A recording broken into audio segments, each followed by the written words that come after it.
What up, Headliner Nation? Welcome back to the Fantasy Headliners. Kyle coming to you with Week 9 tight end rankings for the NFL season. Got a lot of information to go through here, but first, if you haven't seen the updated accuracy rankings as of yet, hopefully I've been living up to that nickname you all have provided me, the tight end whisperer. Coming in at number 1 overall right now out of 153 experts over on Fantasy Pros. Another good week for tight ends coming up. I feel some really good plays in this group this week. If you just look at it overall, it looks like kind of a down week for tight ends, but I think we've got some decent plays that we're going to get out of this. So before we go too far, though, let's jump into it. Let's talk about our rankings for Week 9. Kicking off our tight end rankings this week, even though George Kittle's technically my tight end one, we don't include Thursday night players in these rankings. So instead, Hunter Henry is being bumped up to number 1 for the weekend. Hunter Henry against Green Bay, who's allowing the 7th most fantasy points per game. And the good thing about Hunter Henry is when he's been on the field and healthy, he's seen plenty of volume. 7 targets, 5 receptions, 76 yards per game when he is on the field and healthy. So that is good enough volume to definitely put him up there. We just need him to score a little bit more. Evan Ingram going up against Dallas, who's giving up the 5th most fantasy points per game. And the last time that he faced Dallas in week 1 of the NFL season, 11 receptions, 114 yards, 1 touchdown, 14 targets. Darren Waller is going to be in the middle of a shootout against the Detroit Lions. Waller is top 5 in all major tight end categories right now, statistical categories. Continue to run him out there at will. Travis Kelce up next. Minnesota is averaging just over 12 fantasy points per game, but Travis Kelce being one of the most reliable tight ends in football, you have to put him in your lineup. I just think Henry, Ingram, Waller have a little bit higher upside for them this week. Mark Andrews coming in next. He has at least 7 targets per game this season. Definitely he is getting the volume. I understand that there are concerns because really good matchup for New England. New England has been holding tight ends to the lowest fantasy points per game. But because of the volume he's getting, we absolutely have to play him. And that's what gives him that upside. Zach Ertz coming up next. He has been awful. I get it. But I think this is a week in which the Chicago Bears, Philadelphia Eagles, I think the Bears do a good job at limiting the wide receivers, and we get back to seeing some of the volume that Ertz has seen in the past. That's why I'm going to have him at 6. Number 7, coming in, TJ Hawkinson. He is playing the Oakland Raiders, 3rd most fantasy points per game. Like I mentioned with Waller, this is going to be a shootout. Cameron Brate up next. No O.J. Howard against Seattle, who's giving up the 4th most fantasy points per game.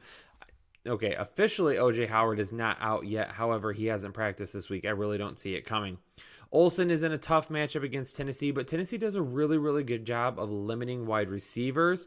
So again, kind of like I mentioned with Ertz a couple of minutes ago, the wide receivers could be limited. However, it could open up the door for Olsen to see a decent level of volume this week. He could step up as we see some of those wide receivers maybe brought down just a little bit. So I don't mind him this week. Darren Fells coming in at number 10. He's up to tight end 6 on the season, which a lot of people don't even realize. He's actually having a really good season right now. Jacksonville allowing 4 touchdowns to tight ends and 5 touchdowns to wide receivers. So tight ends are scoring almost as many touchdowns as wide receivers against Jacksonville. Definitely got to look at him getting in your lineup this week. Eric Ebron with T.Y. Hilton out this week. He gets a large bump for me. Pittsburgh has allowed the 5th most red zone targets to tight ends this year. Ebron with huge touchdown upside. Dallas Goedert coming in at number 12. He has a touchdown in the last 2 games. He has 12 receptions over the last 3 games, and he has been the tight end 6 the last 3 weeks. I think Goedert and Ertz could both easily coexist this week against the Chicago Bears. Again, tough matchup. However, I am going to go with both of them this week. Witten at number 13 is going to be touchdown dependent, but he is a strong streaming option. He did beat the Giants in week 1 for a touchdown. Jonnu Smith coming in at number 14. Loved him last week. Don't love him nearly as much this week. Carolina's been beaten a little bit more the last couple of weeks by tight ends, but overall on the season, they're giving up less than 10 fantasy points per game to the position. Vance McDonald at number 15. The Colts are giving up the 6th most fantasy points per game.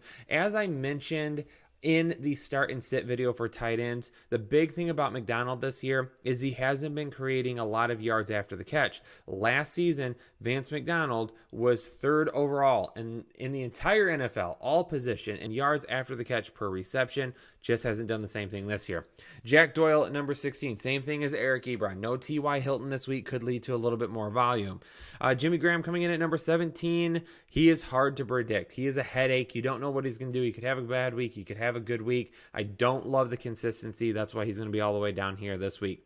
Noah Fant at 18, QB in his very first career start. Tight end could be his best friend. Will Noah Fant step up this week? Probably not. That's why I'm going to have him a little bit lower, but I could see him going a few more spots than this.